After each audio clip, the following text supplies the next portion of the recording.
shumë thirrje mi ka pranu Zoti, por një prej thirrjeve që ma ka pranu është për shqiptaren e cila para pak ditëve dolu paraqit në skenë me emrin Maria Lumi.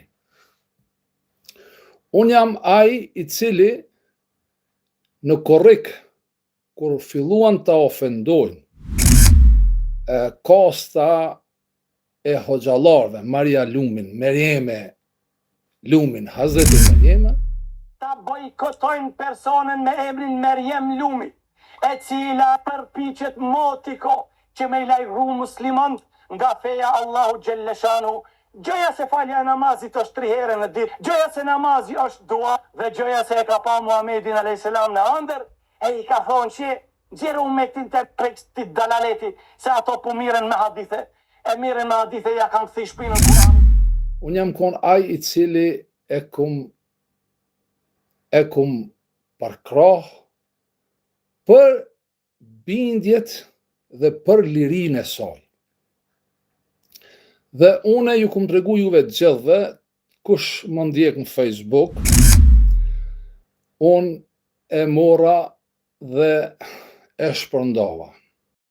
Zoti i pranon thirrjet e sinqerta. Para 1 vjeti e disa muajve, në korrik të vitit 2024, kur ndodhi ndodhia e saj me hoxhallarët e kombit musliman,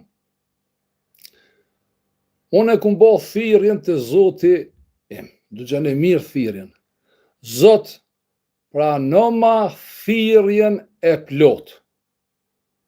Le të thot Meri, atëherë e ka pas emrin Merjem, le të thot Meri, jam shqiptare e jo muslimane.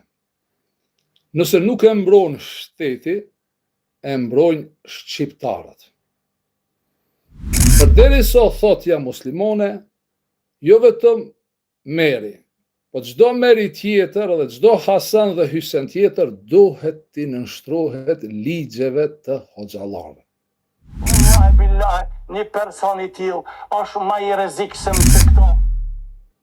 Në momentin që thu je shqiptar, me din dhe iman, hoxhallarët ikin prej teje. Grupi që ja thoni Deçanit, atë janë të qartë, tregojnë të bëjnë kufër edhe ukrim. Ikin prej teje dhe të lojnë rahat. Momentin që i drejtohesh një hoxhës, ty të është prek privatësia dhe liria.